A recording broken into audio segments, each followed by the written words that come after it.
Hello, Yongshin. Hi, Justin. How are you? Good. How's your Saturday going? So far so good. Just had a light lunch. You? Oh, nice. Yeah, we just ended an event earlier. Yeah, but super excited for today. We are finally kickstarting the International Women Day series. Yeah. Yeah. So let me just add my screen real quick. Yep, and welcome again, everyone. Thanks for joining us on Saturday, whether you are tuning in from Women Who Code KL's Facebook page or joining us from Google Developer Space YouTube channel. So just a short introduction for those of you who may not be familiar with what Google Developer Space is about. So we connect developers and startup communities from around the region to learn and connect with one another. And we actually have a physical space in the Google Singapore office, but due to COVID, we moved everything online. So now we host a lot of online events with both the developer and startup communities. And today, we are super excited to finally kickstart our International Women's Day series. So it's going to be a total of 9 events that we are hosting with various communities from Singapore, Malaysia, and Indonesia. And you can head over to the link to read more about all the upcoming events. Yep. So we are really excited to be playing our part in creating a more diverse and inclusive community. And for today, earlier today, we actually had an event with Jakarta Machine Learning. And and today we are going to have an event organized by Women Who Code KL. And yeah, as you can see, the common theme is that all of these are amazing women speakers who have experience in their various fields, whether it's data science or machine learning. Yeah, and they will all be sharing their experiences with us over the next couple of weeks as well. And yep, lastly, do connect with us over all our various social media channels. So you can find us on our website, on Twitter, Facebook, and YouTube. Yep, and over to you, Yongshin, to share more about today's session with us. All right. Thank you, Justin and Google Developer Space for collaborating with us. I'm Yongshen from Women Who Code Kuala Lumpur. So you can go to the next slide. Yeah, so if this is your first time hearing about us, let me tell you who is actually this Women Who Code. Next, please.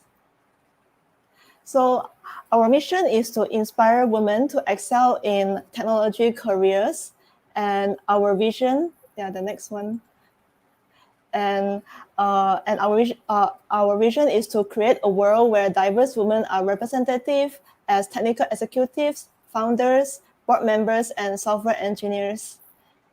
Next, please. And right now we have over 250,000 members in the whole world.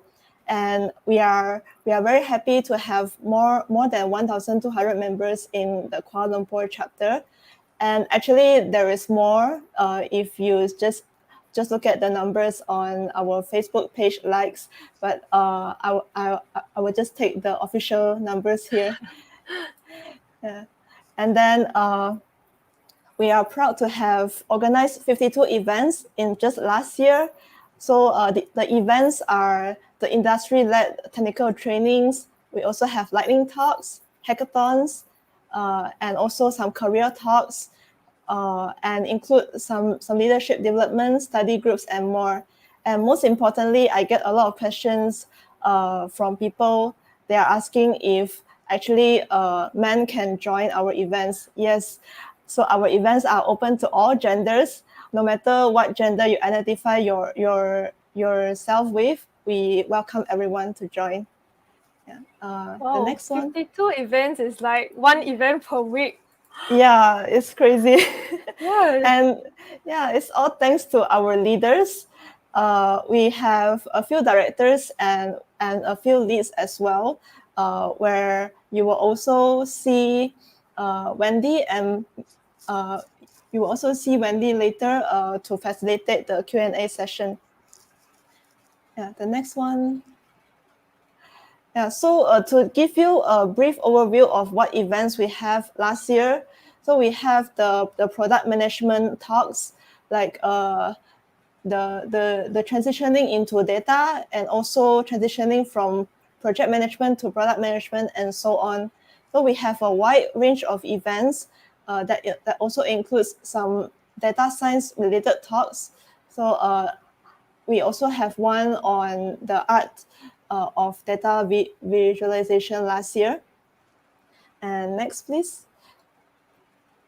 Yeah, and we love study groups. So as we go online last year due to COVID, so we have organized a lot of online study groups.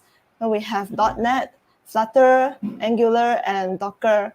So with this variety of technologies that we are studying and learning together, so hopefully we can create a community that can support each other. And finally, just before we start, I would like to mention the code of conduct, because Women Who Code is an inclusive community.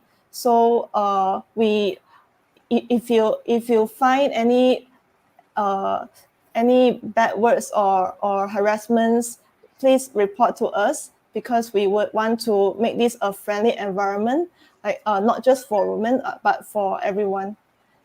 Yeah, and finally, stay connected with us. We are active on our Facebook page, so make sure to follow us. And you can also follow us on our Twitter.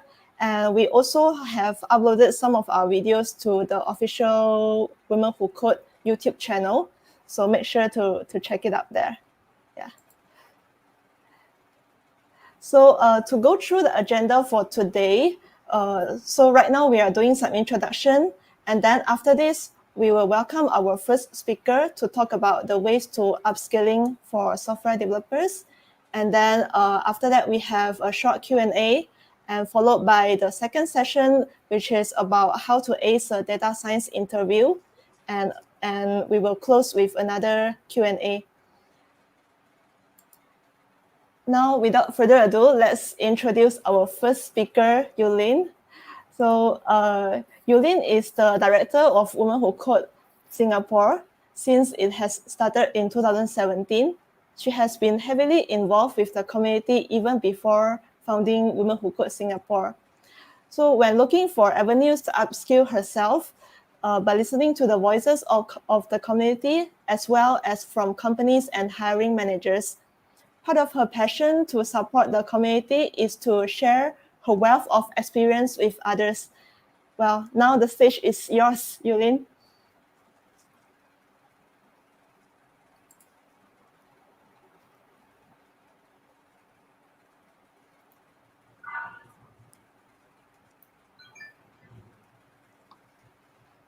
Hello, Yulin.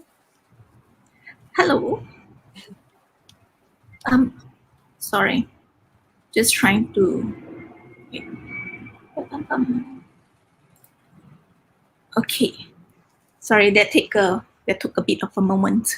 So, you've heard of me. So this is what I'll be introducing.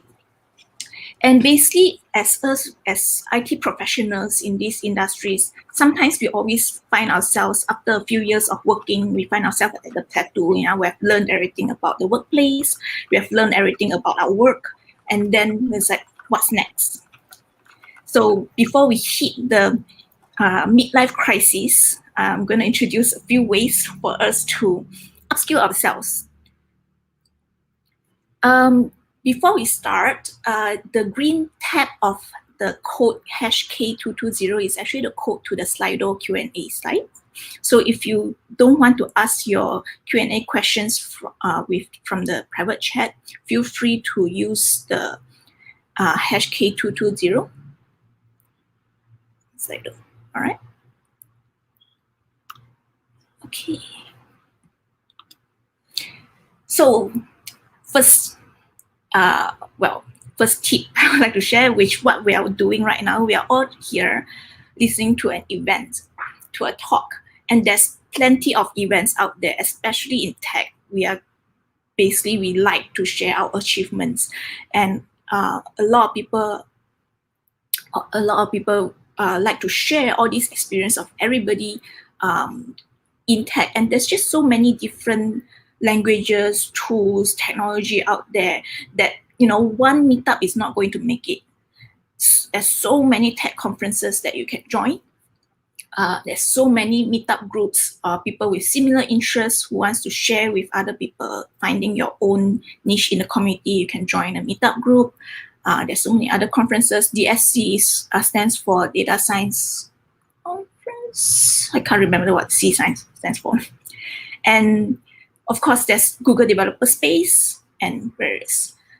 These pictures obviously is from pre-COVID, but just because there's COVID doesn't stop us, especially since we are most active online anyway. So do feel free to join all these events. Other events would include seminars, workshops. It doesn't limit to talks and speakers only. Of course, there's plenty of conferences out there for the tech conferences. Basically, find your niche. If you are in the web development space, there's plenty of other conferences out there, JSConf and stuff like that. Data scientists have their own conferences. You have machine learning conferences. And also, don't forget the tech companies, they like to introduce their own products. So they hold a lot of free conferences to introduce their products. That's where you actually meet like-minded people as well. Next, we come to the communities. Before Meetup Group became popular, there's all these communities already out there. The Pi Ladies, Women in Tech, PHP Women, Android community. There's so many communities, it's endless. These are just a few.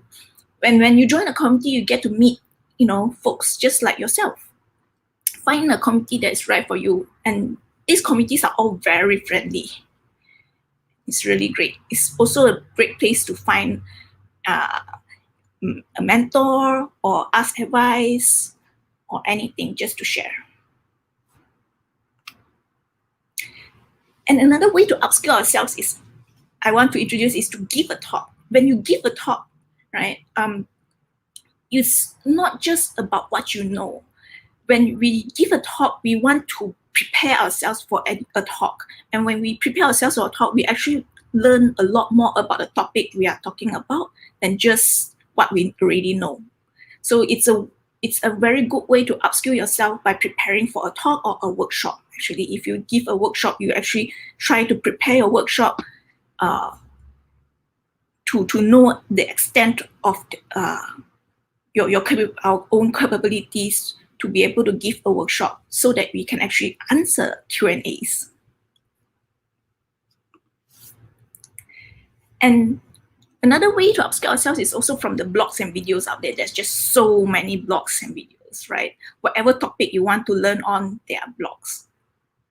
Whatever videos you want to learn on, there's people already prepared one for you on YouTube. There's plenty out there. These are just a few of the more famous blog sites, tech blog sites actually. Most of these actually have a lot. Medium is not limited to tech, but a lot of techies also post on Medium, including ourselves, Remote Code. Engineers.sg actually has more than 3,000 videos, tech videos that they have recorded in Singapore from all Singapore meetups as well as tech conferences. So Engineers.sg is basically just a starting point if you want to look for tech videos to listen to. And of course, there's a TED Talks on Tech. And along with videos and along with blogs, well, another thing I want to mention is to prepare your own tech article. You know, whatever you have learned, write it out. Once you write it out, it actually exposes yourself as the voice of authority in that subject. It also allows ourselves to basically have a little goal in mind to write the article. When we write an article, it allows ourselves to learn more about whatever topic we are writing about. So, for example, if you want to write a blog about today's event, do that, that actually allows us to actually remember what we have just listened, remember what we have just experienced, write it out, your thoughts and ideas. And it's really a great way to learn, to know more, to learn more. Mm-hmm. Okay, next is pick up a project, pick up a 30-day challenge, 50-day challenge, or 100 days challenge, right? These are interesting way of basically learning. Basically, we set a goal. Putting it as a challenge, we're actually setting a goal for ourselves.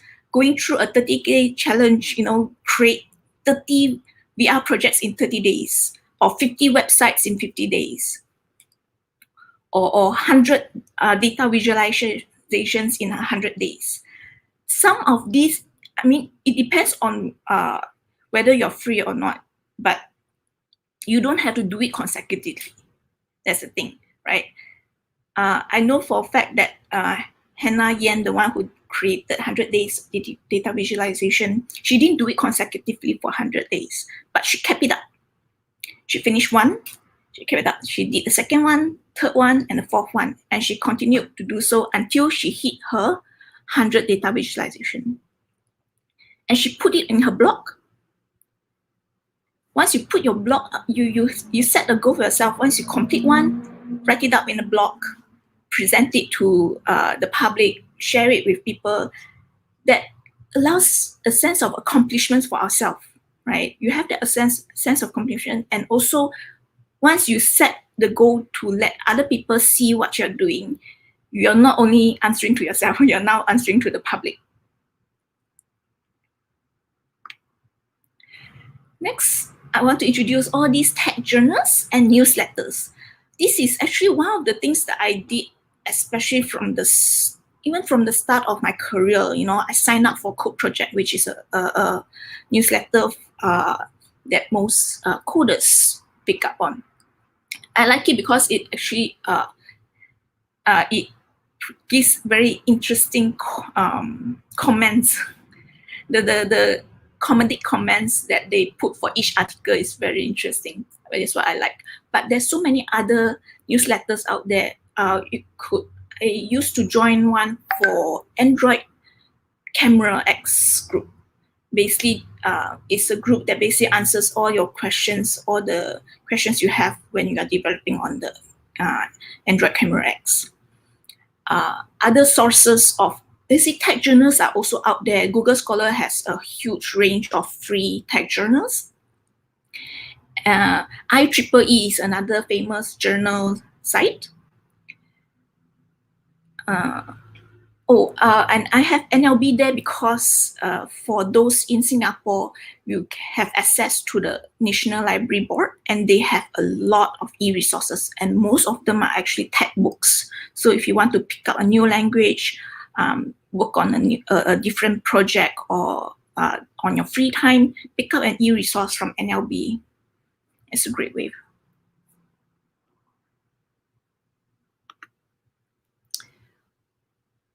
Okay, next we have certifications. There's plenty of certifications to pick up. It's one of those things that that we shy away from, but try not to. Certifications can be very, very, very satisfying to get, as well as you can put it on your resume. And some of these they're not very expensive. Some of them can be expensive, but most of them only cost maybe 100 US. And think of it as an investment. You can put it on your resume. And there is absolutely no courses out there that actually allows you to take it up for, just $100. So give it a try.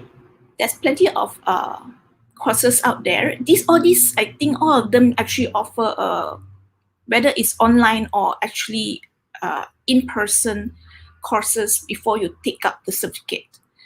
And for most companies, actually, it's very surprising for most people to find that for MNCs, a lot of MNCs like to register with the country that they are into, as an R&D company. So basically, they have to do their R&D in the. They have to have an R&D office in that location, and that means that they have to prove a certain amount of research, and also some companies basically they also when they have funds basically for upskilling of their own employees for employee trainings, and basically ask around in your company. Sometimes even your boss may not know about this, but they might have, and basically ask the HR, go around, and basically they actually have funds for employee training. You can ask to get that, and basically do your own research. Once you have your research already down there, present to your boss, they're more likely to sign off on it. And basically then the course is now paid by the company.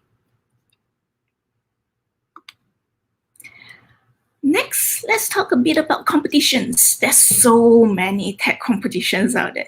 Give it a try. And most of these competitions, nowadays they find out that single person competitions are only good for some people. A lot of this actually allows for group competitions as well, group competing. And basically, if you do it with a friend, or you can find like-minded people and say, oh, let's join this competition together. It's actually a lot of fun to do it with a friend, with a colleague, with a peer. And you can find these people out there through meetups, join a Slack channel of the group of your interest. There's also Discord. Don't forget about that. Basically, Discord is our modern day IRC. We used to find friends on IRC. Now we do it on Discord. There's so many. I think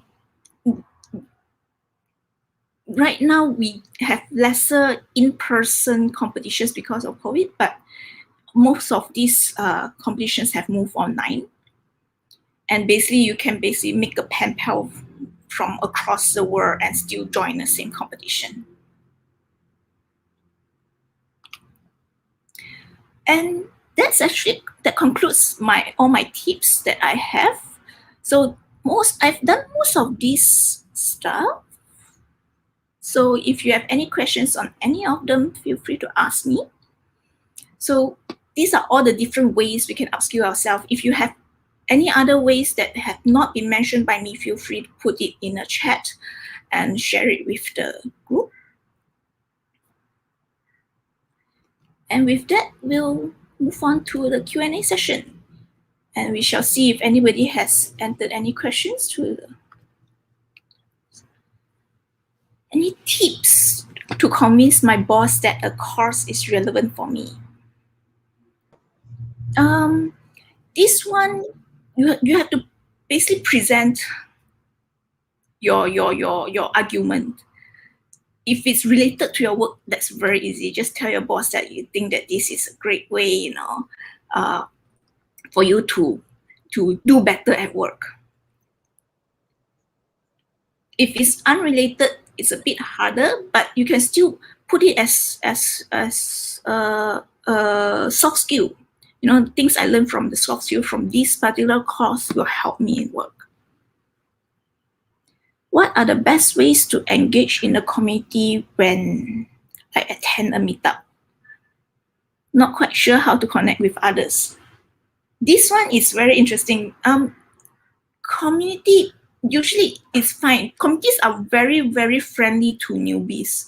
So that means that if you're new there, just say that you're new, and there's so many people out there to help you.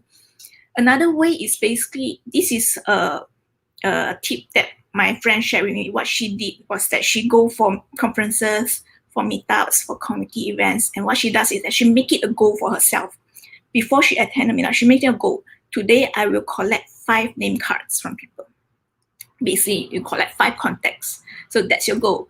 If you manage to collect 5 contacts from the meetup, you have met that goal. I'm in my last year of graduation, but still not quite sure which field to specialize in. Any advice? This one is actually a very, very personal question, so I cannot actually answer for you. Basically,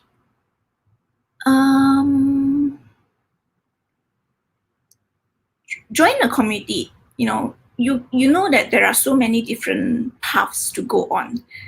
Usually, we specialize in whichever the first job we land ourselves in.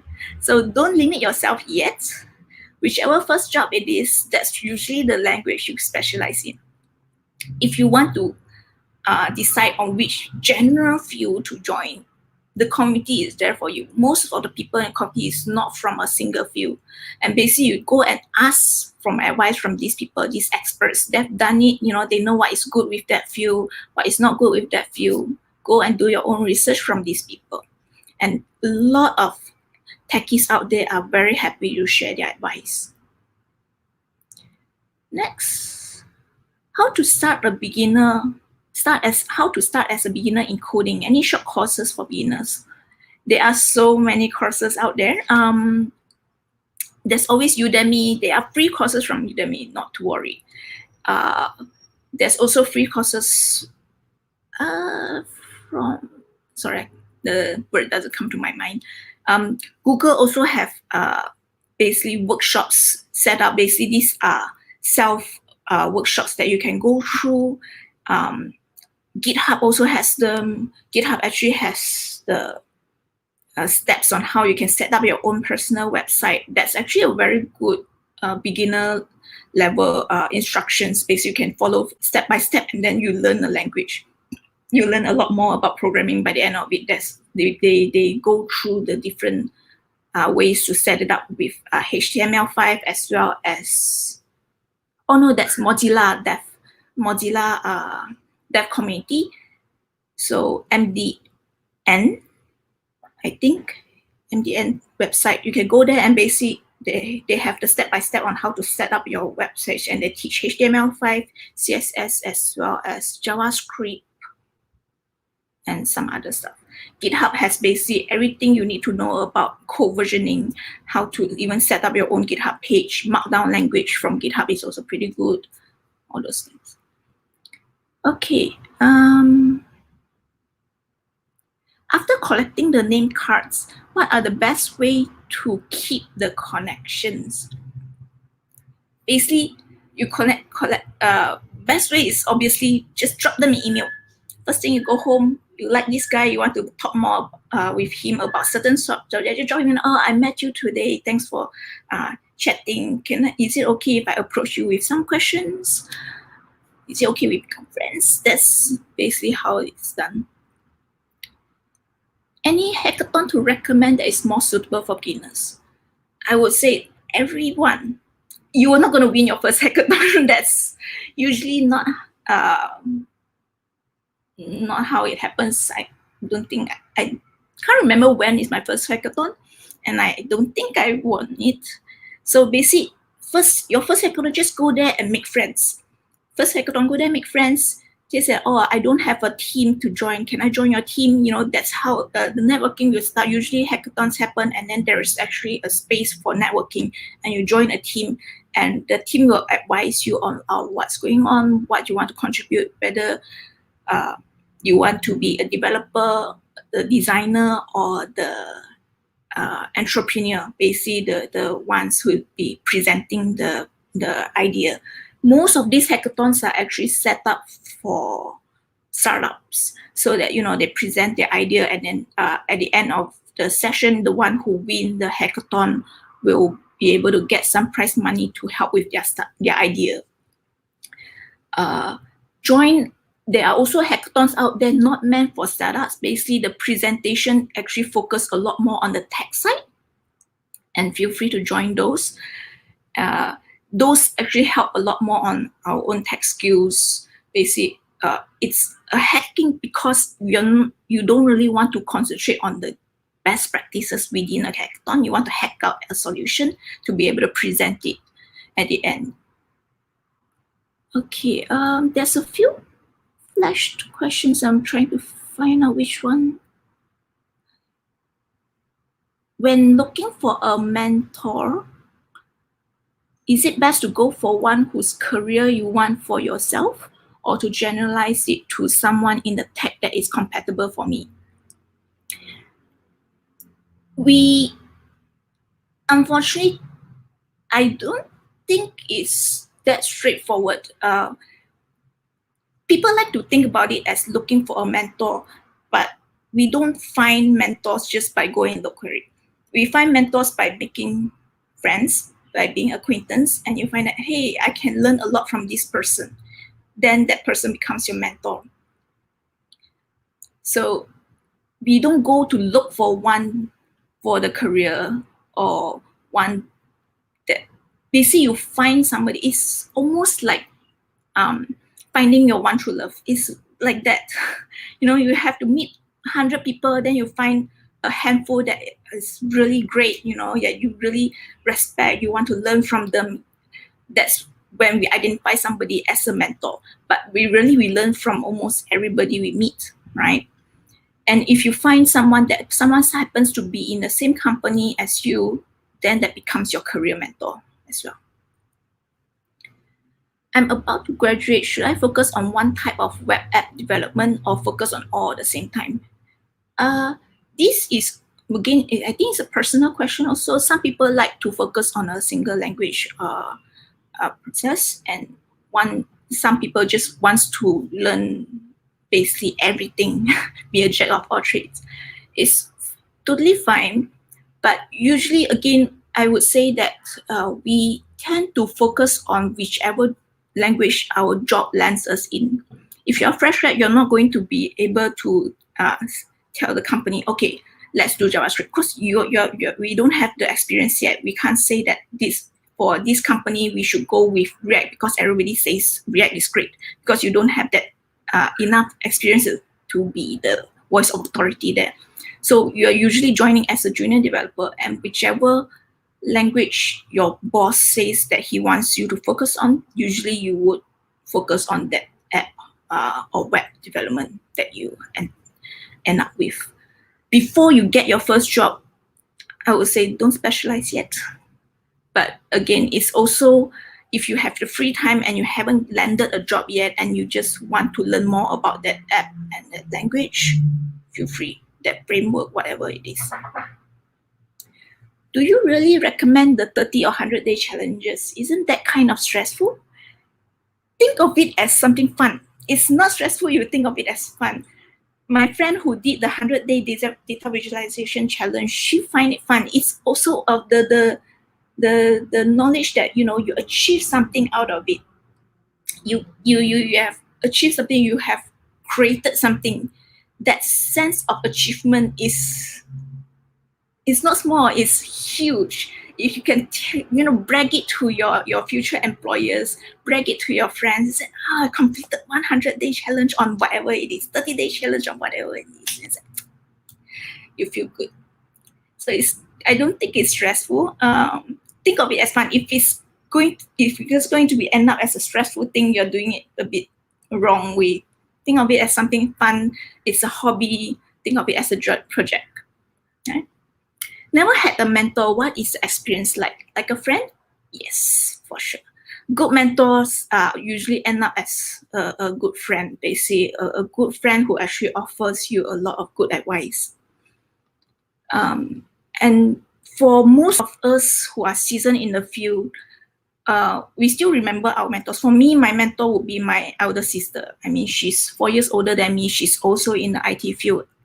For me, she's my life mentor, and whatever she achieved, I know I can achieve it also because I'm her little sister. So that's why I look at it as.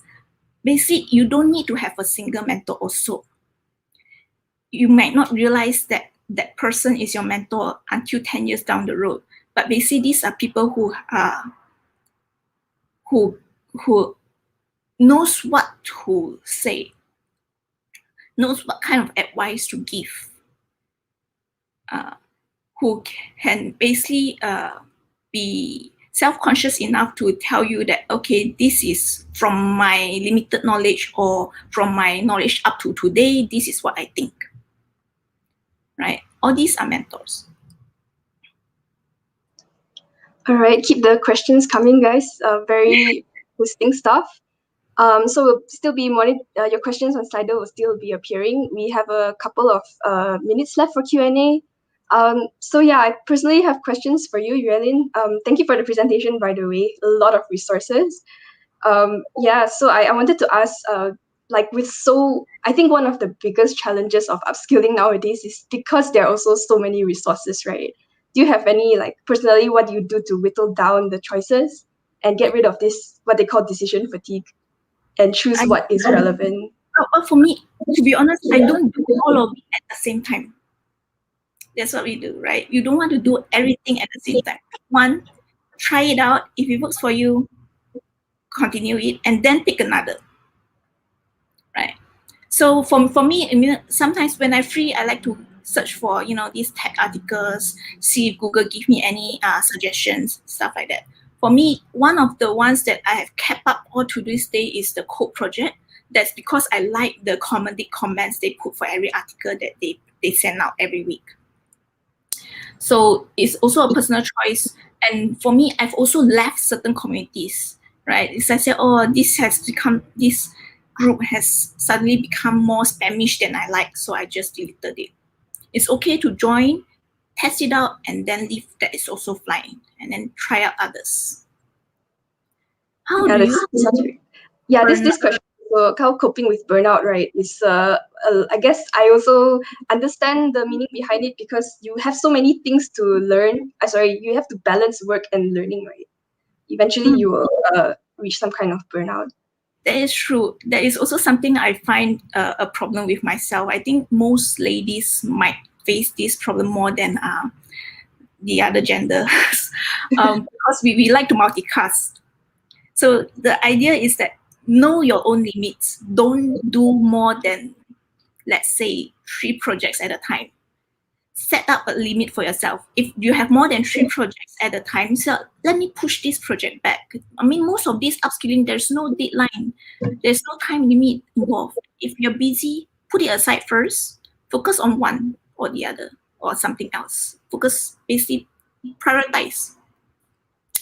It's better to finish a project than to have too many projects. And remember, there's actually no time limit, no schedule. Keep it on your own pace.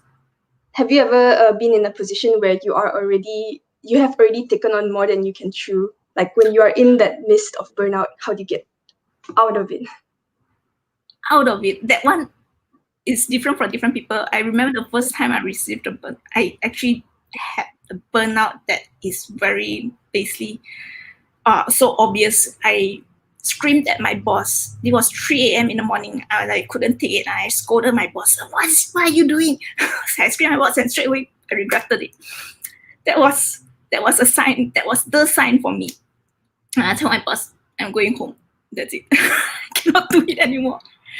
But that's me. And that was when I was a lot younger and I didn't know my limit back then. Some people might find their limit as exaggeratingly as me.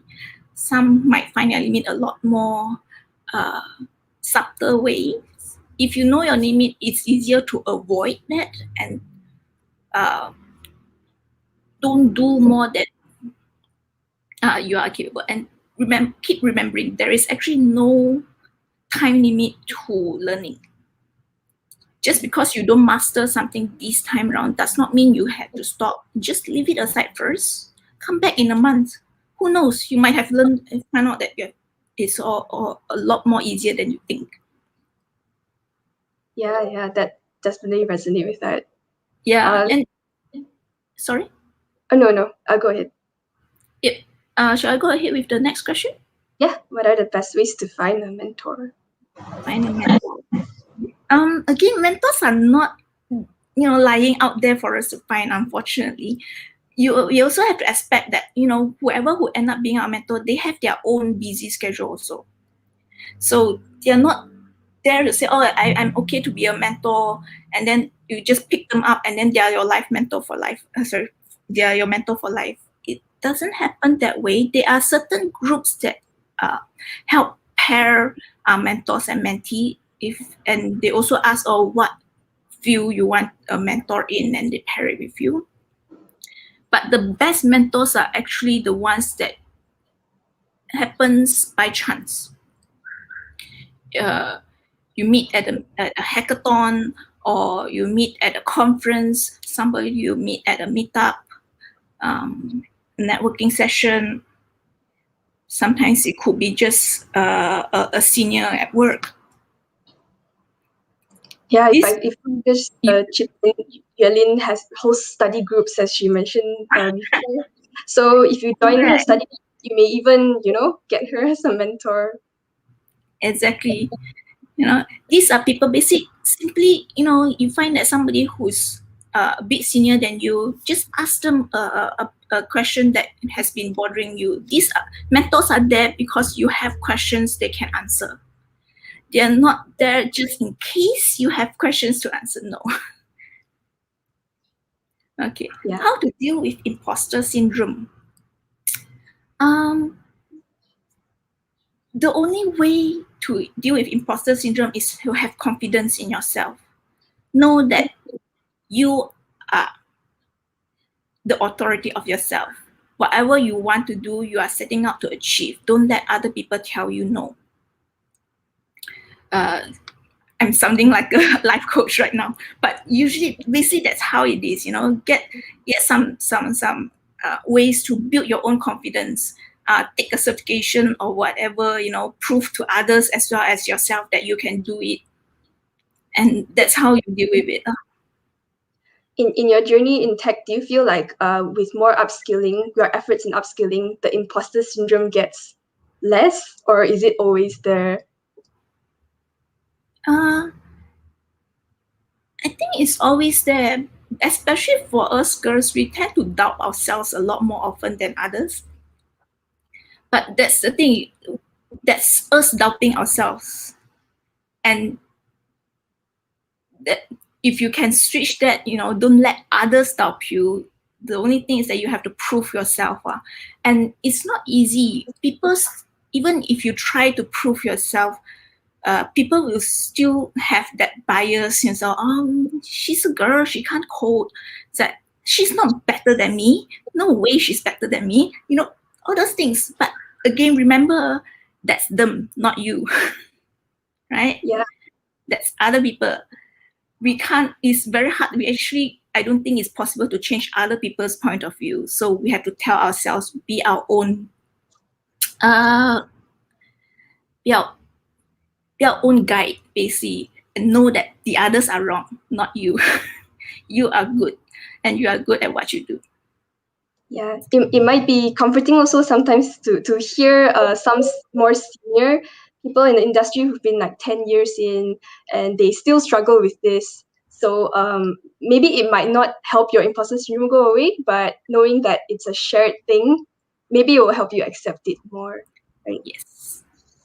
All right. I think we have time for the last question. Okay. Do you go ahead with that, Yuelin? How do you measure your progress or growth as a developer? What are your professional goals? The thing about this industry, very interesting about this industry, is that the learning never ends. There's always something new to learn. When I started out, I kind of knew that.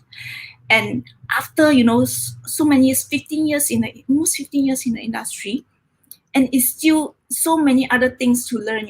Now there's AI, machine learning, data science. The learning just never ends, and it's part of the fun for me to be able to keep learning and keep discovering new things. That's because I'm a nerd. So as a professional goal, is very interesting. My professional goals, for most ladies also, I think, not just myself, professional goals are very abstract.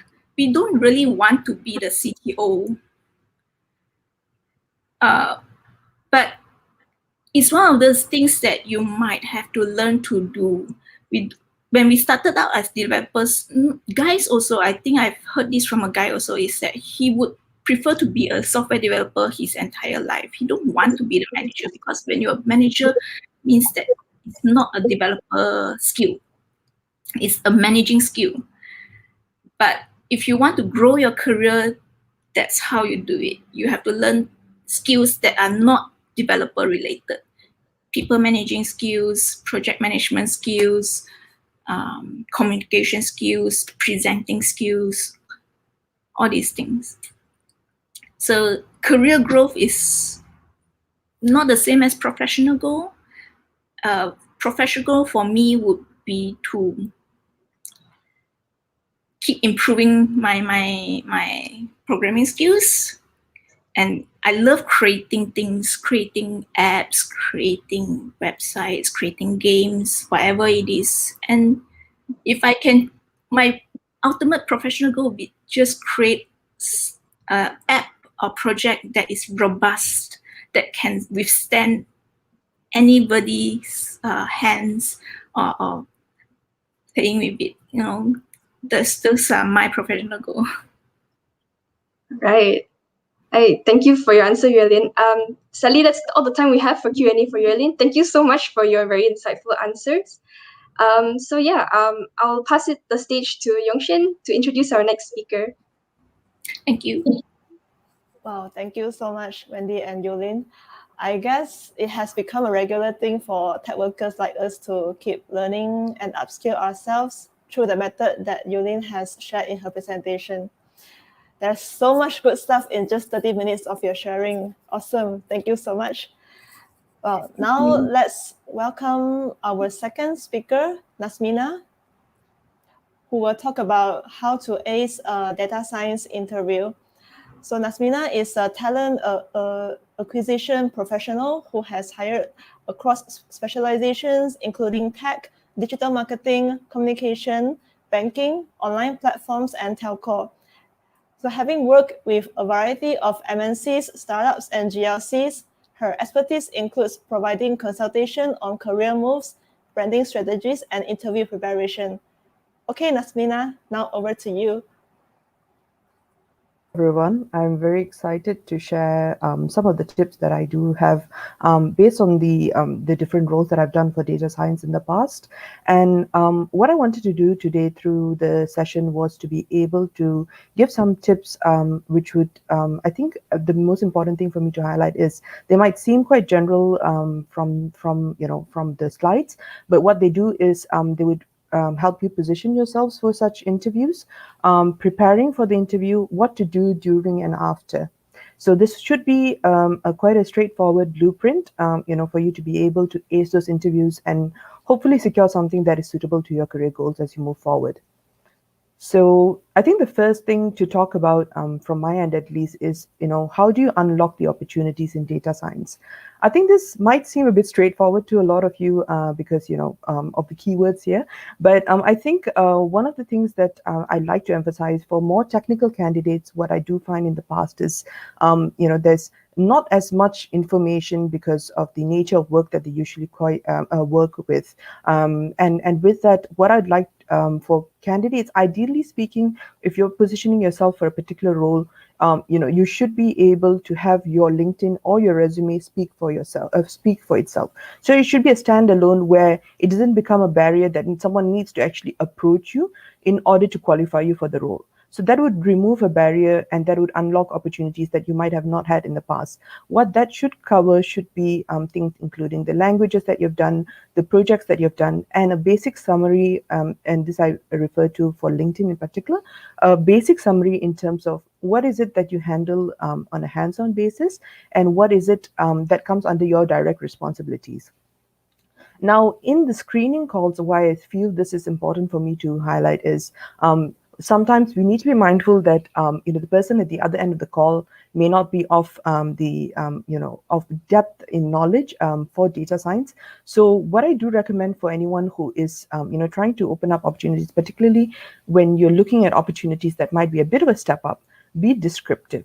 Help that person understand what it is that you do from a day-to-day basis, what it is that you are responsible for, what are the projects that you are currently responsible for, what is it that your company is trying to do, and what role do you play in that. All right. And I think the other one is going to be actually applying and submitting for roles that you might think or may seem, at least on the surface, a bit above where you are at the moment. And why I do say this is I have come across roles and opportunities in the past where They do go with the titles of, let's say, data scientists, but they're actually very open to talking to people who might have a data analyst background. I've had roles for data scientists open up to people who may have not been very hands-on in coding. The reason this happens is particularly within certain markets where data science is still growing, they want to be able to give these opportunities for people who are willing to grow within these areas. So do not get intimidated by the job descriptions or the actual roles that are advertised. Those are mere guidelines, I would say. Of course, please do not apply for roles that you are certainly not suitable or you have never had any experience in.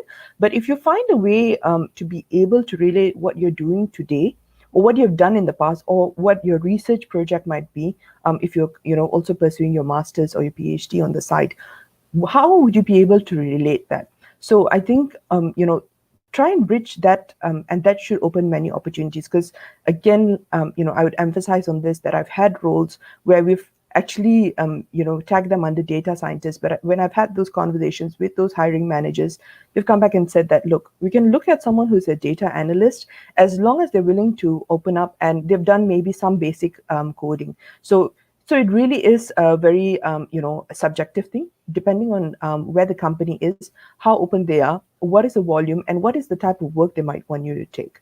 So it also could be that what you're looking at, and when you actually apply for that role, you may not actually fit into that particular role, but it will open up a door where, based on what you might immediately be doing once you join, you would then be able to get into another role that would actually go into pure data science from that. Now, preparing for the interview, I think this again, what I would like to share is at times, when you're going through these interviews, there's obviously the technical and the soft skills assessments, right? Again, there are some hiring managers who, when they know the person is very strong on the technical side, they do not really emphasize too much on it during the actual interview sessions. So what happens is we have people who go into these sessions being very gung-ho, very ready to take on the technical bit, and then a lot of the questions, in fact, I think we had instances where people have had 80% of the questions very focused on the soft skills, and they come out a bit confused and unprepared because it might have been a gap of communication. So as much as it is for the other parties, whether that might be an internal recruiter or if you're working through agencies to inform you on this, it is also important for you to double check. So that way, you're able to prepare. So the other question that I would definitely ask, if I was interviewing for such role, is to ask, what is the style? Some interviewers' styles are well known to the recruiters, and in others they might not be very aware. But is this person a bit more casual? Do they expect presentations? Be able to know whether you are going to be taking any kind of take-home projects. Now, the next one I would look at is the company website. Again, this might seem very obvious in certain senses, and I'm not talking so much from what the company structure is like, or culture perspective, or how long they've been in the country. But what I want to be able to gauge through this is looking at what is the target that they're going after, the nature of the business, what are the matrices that you might be interested to look at, and help you prepare in terms of what could be the data type that they would be interested in during the course of the interview. So this should really then give you a bit of background in terms of how can you bridge, if it's very similar, if let's say you're going from a telco company to a telco company, so what's the differentiator between you and the competitor? What are the projects that they might be coming up with in the future? And if it's very different, it gives you that breathing space, that opportunity for you to look at these details and then come up and map out and understand what are the trends locally, what are the trends outside the particular place you might be at that time. The other thing that I do feel is important and does really help when one is preparing for an interview is request to know who the interviewer is, and have a look at the LinkedIn of the panel. Now, this could be helpful in more than one ways. I think not only to understand the hierarchy, because there are instances you might get straight away interviewed by the head of department, or you might go through the different managers. It'll give you obviously the structure from that team that you're going to be a part of. But the other thing it allows you to do is to understand their background. Have they also transitioned into a data science role, more recently? Are they more soft skills have their roles in the past been more soft skills, more selling, or have they been a very core technical type of person? The other thing is, for a lot of the senior hires, the senior interviewers, there will obviously be highlights around the achievements they've had, the type of projects they've taken on, and often they also have shout outs for the type of talent they're looking for. So from there, again, I think it gives a good gauge in terms of being able to prepare for the actual interview. Moving on. Now, the reason I didn't go too much into detail for particularly the data science interview questions is, I think if you Google, and I'm sure you guys know this better than me, if once you Google it, I think the first 10 to 15 pages of Google is relevant in compiling the interview questions. So, you have a lot of interview question banks that you can look at, and I think that is definitely the most obvious, but I think sometimes a bit overlooked because of the work load maybe someone has. So what I would recommend is, and this is not specifically for one particular interview one particular interview process, but this could be as you are being quite actively, when you're actively looking for roles, do spend some time, do dedicate some time in the week to be able to go through this interview questions. The other one I would look at is to review the Glassdoor for that company. Now, this in particular would be helpful if the local company has Glassdoor questions, and those usually have to come obviously from people who have interviewed in the past. But what could be helpful for you if you're you're aiming to join a global or a regional company? A lot of these questions are replicated across the company. So it would give you a basic framework in terms of some of the projects they're doing. Basic understanding on, are they more soft skills based in your, besides the technical assessments, do they again go back into the technical aspects? Are you going to be expected to be able to, talk through a lot of the, the business case studies?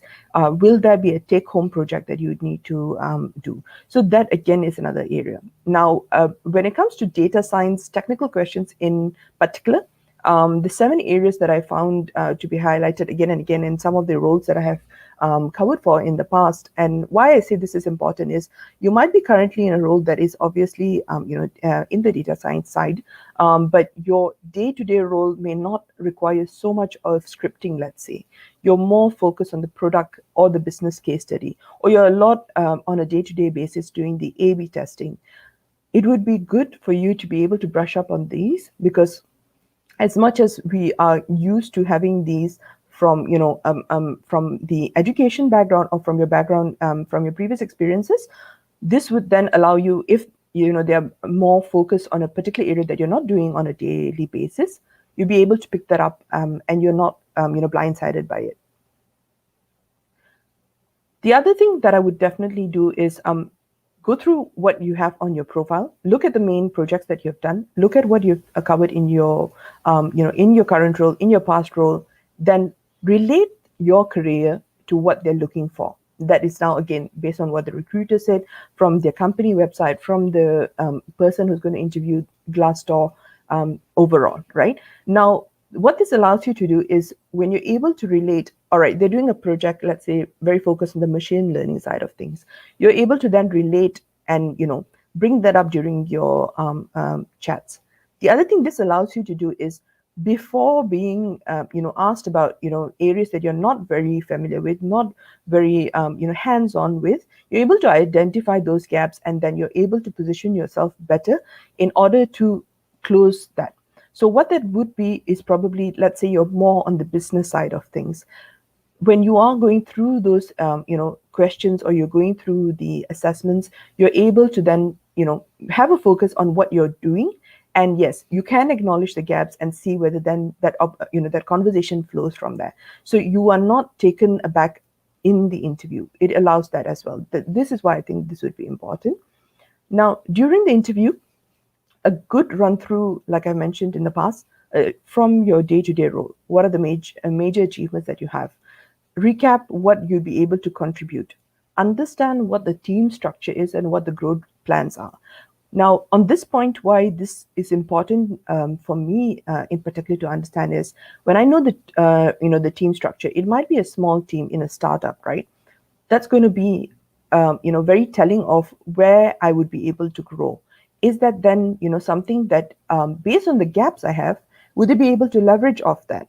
Or based on the growth plans, do they have capacity for someone like yourself to move in and then grow based on that particular area that you are currently doing?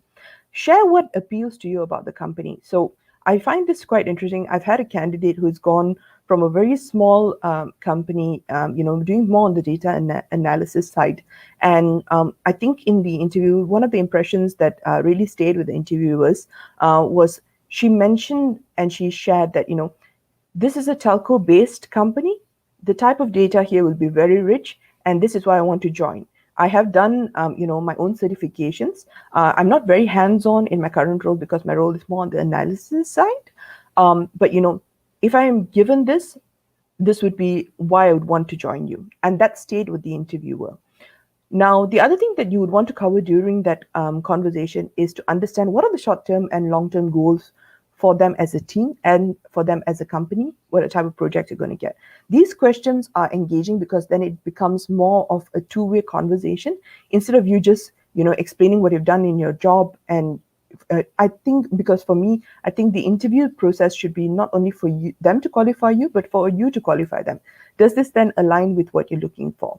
The other question I would ask, particularly for anyone who's starting off or wants to really grow and hasn't had much hands-on opportunities, what are the learning resources that you would have access to?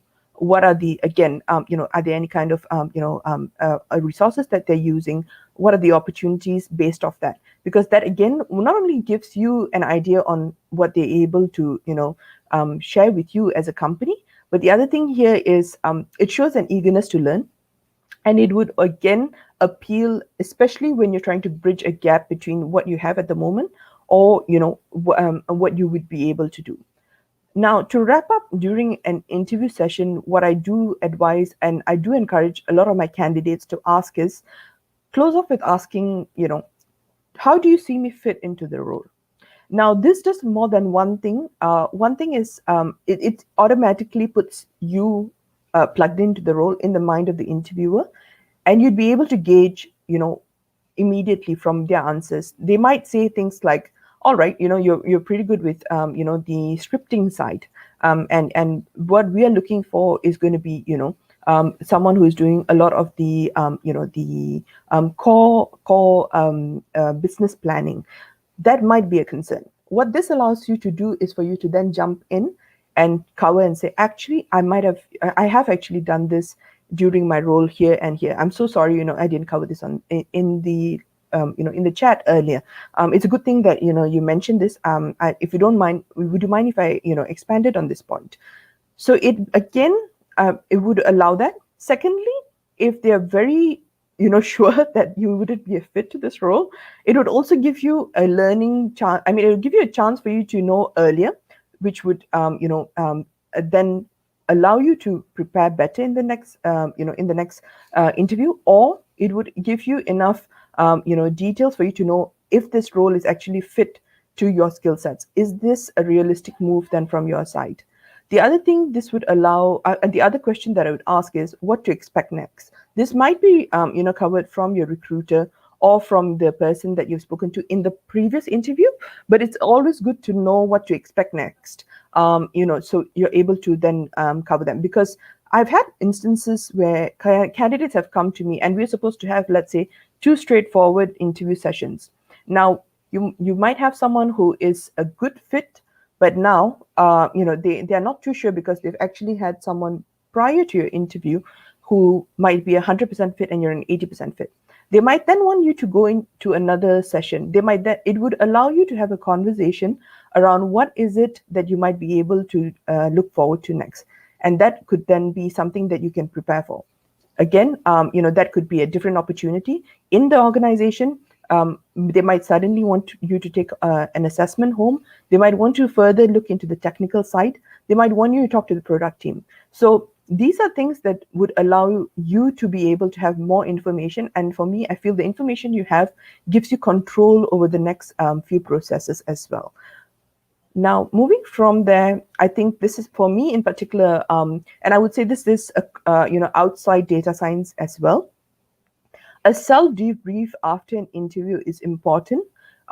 Reason being, I think a lot of candidates who go through interviews, especially when you're doing a lot of interviews, you sort of take it for granted that there should be a certain way things will be covered.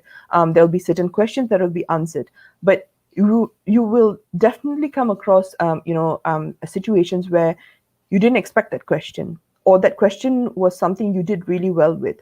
So if you are able to, and I would always recommend that you do not rush into interview sessions and don't rush out. So try and have at least an allowance of 30 to 40 minutes before you need to get somewhere else, and 30 to 40 minutes before, so you're not late as well. And what you do during a self-debrief here is to be able to recall the questions. So spend 10 to 15 minutes, looking at the type of questions that you were asked. Go through the conversation in your head, then break it down by type. How much of that was technical? How much of that was, very focused on what I did for my team? How much of that was, validating what I've done, what I've said? And then you'd be able to identify, what are the grabs, what are the struggles, where did you do really well? And this might be another bit which I think requires a bit of effort, but it really helps, especially when you're trying to gauge where you'd be able to do well. Go back and document it, revisit it. And this is going to be something that you would then be able to use moving forward, that, all right, this time I really did well in the algorithms bit. This is, and when I had to do the technical assessment, it went well. During the modeling, questions, I did well. I wasn't too familiar, or I wasn't too comfortable answering these. When you're able to do that, the next time you go in for an interview, you'll be much better prepared. So from my end, I think that is all. So I'm going to open up the floor for Q&A. Thank you for that sharing, Nasmina. I think we have a question from our Slido. As usual, audience, please submit your questions on Slido. We'll ask it here. So this question is, in your opinion, Nasmina, what field or industry should I enter to grow my hands-on experience? In terms of hands-on experience for data science, what I would definitely say is look at very data-rich companies. These would be the likes of banking, telco. These are the two main ones that I can think of. I would say airlines as well, but I don't think it might be the best time at the moment in terms of the hiring that they would have. I would say that these are the type of companies you'd look at. Reason being, when they do, two reasons here, because they have a lot of incentive for data scientists to join them. Because of the type of data, the quality of data they have, they do have a need for people to be able to grow into this, into these roles. So they'd be very welcoming of anyone who is trying to grow their hands-on experience. And these are the type of companies that I've seen are quite flexible, to be honest. Right, so basically data-rich industries are a good place to start. Yes. I would say definitely, because I think and when you have the the resources, or you have the data itself, then that necessitates the scientists to get into the picture. And I think then with that, you'd have bigger teams and more opportunities as such. Great, thanks for the answer. Let's move on to the next one. Many companies are looking for experienced data scientists or analysts. Any companies to recommend? They are accepting fresh grads. Again, I do think there are a number of companies that come to mind. I do know one of the some of the banks. I would definitely say look at the banks. I can recommend looking at CIMB, Standard Chartered, on the of GBS side, not on the bank itself. That would be a pretty good one to look at. I'm not too sure on your location if you're based in Malaysia, but also besides that, look at fintech companies that are quite open, because fintech companies which have small, smaller teams, they would be quite willing to train people as well, because you're looking obviously not to be spending too much. You would usually have quite a senior person running the team, and with that, what you would have is someone who is able to then do the day-to-day work, which is where fresh grads might be able to help out. Great, thanks. So the next question is about certifications. I think in data science, like you mentioned, more so than other tech careers have placed importance on certifications, right? Are they important in the interview process? I think this really depends on how experienced you are. If you are an experienced person, I don't think the certifications carry as much weight, to be very honest. If that's something you're already doing on a day-to-day basis in your role, no one's really going to be like, all right, he has been doing this for 3 years. Why doesn't he have a certificate? But yes, if you're trying to break through and get into data science, the certifications are going to be the things that are going to allow you to be able to position yourself better against other candidates. If you have done quite a bit of work, or you've done a lot of projects outside work that are quite relevant to data science, this might come secondary. But all in all, if you do not have the experience, I would say go for the certifications. Right, for people who are switching career, it's certifications first and then relevant projects. Yeah. Are there any like specific certifications that the market is recognizes more? Because I think there's Udemy and Coursera and different kinds of providers. Anything you look out for? Very honestly, I think this is it would really depend on who the hiring managers are. I've had people who dismiss certifications because it's an online obtained certification, and someone has not actually gone and spent 10 weeks obtaining it. But I think it would be risky for me to say that take it from here, take it from there. I think at the end of the day, what you're required to do is to be able to demonstrate why you'd be relevant to the role. Again, I think the emphasis here should be more on the way you'd be able to contribute into that role. Okay, thanks for the answer. Next one is about salary. When interviewed, I guess sometimes recruiters ask, right? I'm not sure. Do you ask about current salary? Well, I think on this question, it's quite a funny one, because I think we have these conversations around this very often. Even if what I would say is, in markets, particularly in Malaysia, this is a standard practice. And what this would do is allow them to gauge your seniority. So yes, I would say you should. If you're not too comfortable to give an exact number, what you can give is a range, not a very big range. So please do not give between 9 to 15,000, but something workable.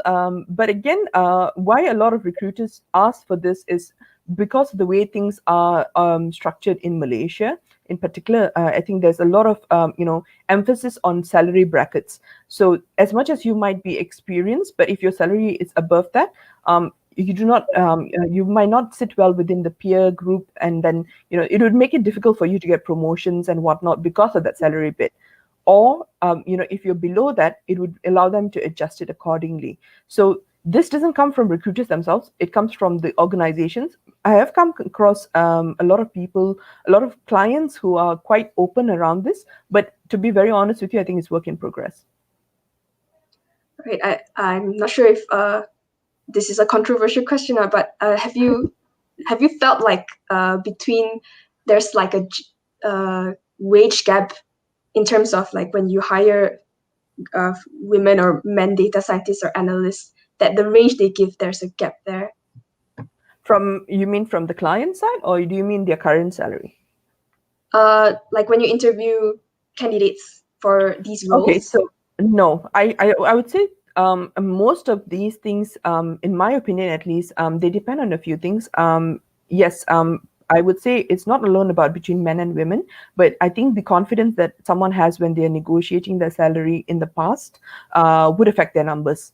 So it's always good to be able to give a number that you're able to negotiate. Don't give the number that you're wanting ideally. Give a bit of allowance for negotiation. But I do not see particularly that, all right, with the women, I've seen everyone is 30% below the guys. That's not true. It really depends on an individual basis. The other thing it depends on is what company you've come from before. If you come from maybe a smaller startup, you might be very experienced. But if you come from a well-financed, company, or you come from a company with many data scientists, you might not be as well paid as someone who has, 2 to 3 individual contributors there. Right, that's quite encouraging to hear. Yeah. Right, the next one is about what's the size of the company that's good for a data scientist, a startup or a large company? I think, again, this one is a bit contentious because I think there are advantages in all the different kind of companies. Data science is obviously something that, I think whether you're a startup or you're a large company, people are very interested to build, and they're investing a lot of their resources into.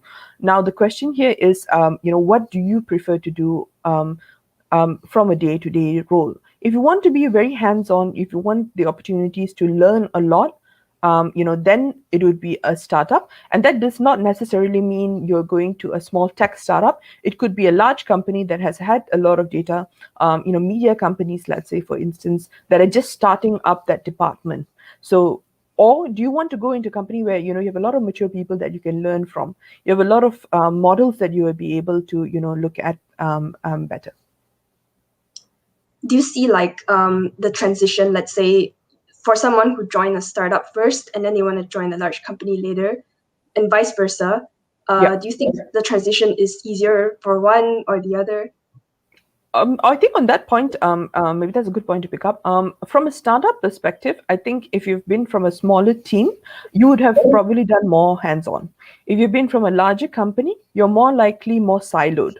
And then either, because you're siloed, you might be really good in that area. But if you're looking for a generalist exposure, then it might be a startup. I think that might be a good point to pick up on as well. Right. Yeah, I think I'm seeing the same as well. So the next one about resources. I think I will combine this with also what kind of projects portfolio. So if they're self-learning for analysis and data science, what kind of resources, what kind of projects or portfolios would stand out to the interviewer? I think, again, this one really depends on what you are trying to achieve through your career. If you're looking at particular areas to really grow in, are you interested in a particular industry? If you're interested in a particular industry, you'd be looking at the trends and you'd be looking at projects to take on there. So let's say you go into more of an e-commerce project. If you're going to go into, let's say, a Lazada or a Shopee, right, then definitely I would look at a project from that side. In terms of how to get better at analysis, in terms of main resources, I think you guys might be having a better idea on that one. In your community, what I would say is always get advice around these things from your fellow data scientists, people who are already within these areas, and this would be a better, I would suggest, and redirect the question to them. Right.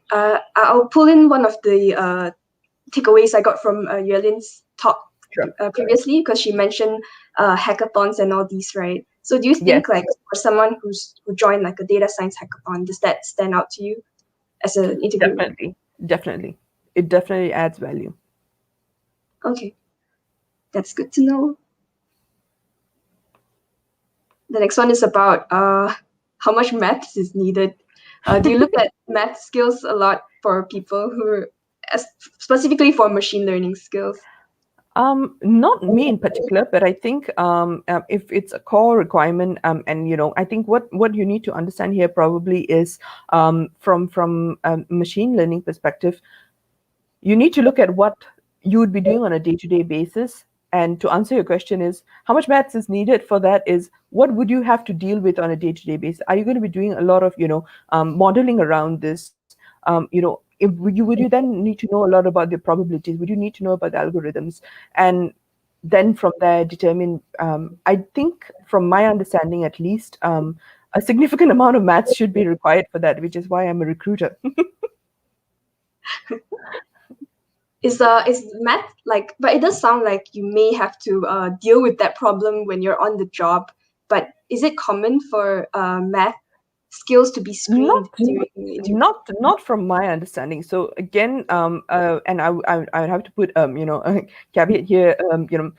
This is a growing area in Asia, right? So the type of screenings that we typically see are going to be broken down, like I said earlier, technical and skills. So from a technical perspective, I think a lot of it is around the aspects of work that you would be covering.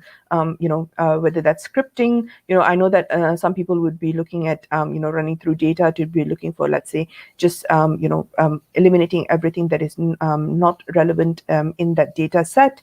They're a bit more simplistic from what I would expect in markets where we already have very complex, very developed roles. So yes, maths would be needed, but an assessment on maths, I've not come across that directly, at least. Okay, it's good to know about that. But essentially, like, you can't really escape from maths if you wanna. If you want to be in data science, I really don't see how you'd be able to do that without maths. Yeah. Oh yeah, sorry. We got a suggestion from Yelena for one of the answers before. You can look at a site called Kaggle, Kaggle, if you wanna like check out projects to do for data science. All right, back to the Q&A. In business analytics, is there a preference given to management skills or technical skills? In business analytics, I think it's going to have to be a mix, to be honest. I think you're not able to get away with just, the technical skills.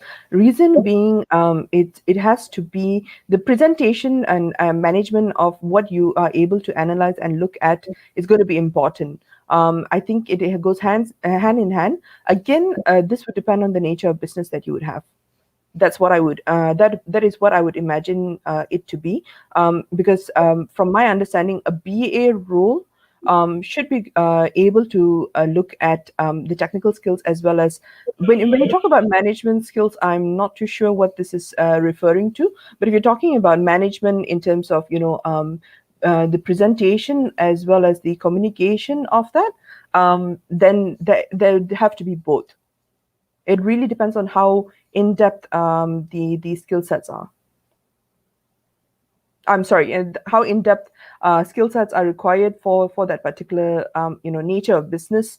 So, for instance, I think what we could look at is I'm going to go with the digital marketing analytics, right?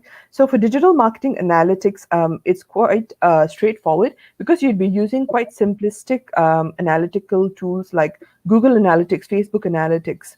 And what then would be required is for this person to be better off at being able to interpret the information they have. That analysis bit would be more more of the focus, instead of actual technical know-how, because for that role it is going to be very simplistic. I already have giants like Facebook and Google pouring in all of the money that they have into these tools for analysis. Now, what I need you to do on the company level is going to be actually being able to disseminate and break down this information for the stakeholders. So again, it depends on the type of company. Yeah, case by case basis, right? Because I guess business analytics is quite a broad term, and if technology is taking over much of the technical skill sets, then you may have to stand out more management. Yeah, and obviously, if you move more towards the automation of the technical skills, and a lot of these are going to be preset, which we see with particular areas, then I think it would be on the communication bit. Yeah, that's a good point, actually. So the next one is about any recommended resources on writing good resumes. All right. So I think this would really depend. From my perspective, what I feel is important, like I mentioned earlier, is I think if I were to recall, there have been quite a few websites that I've seen with pretty good general layouts for a resume.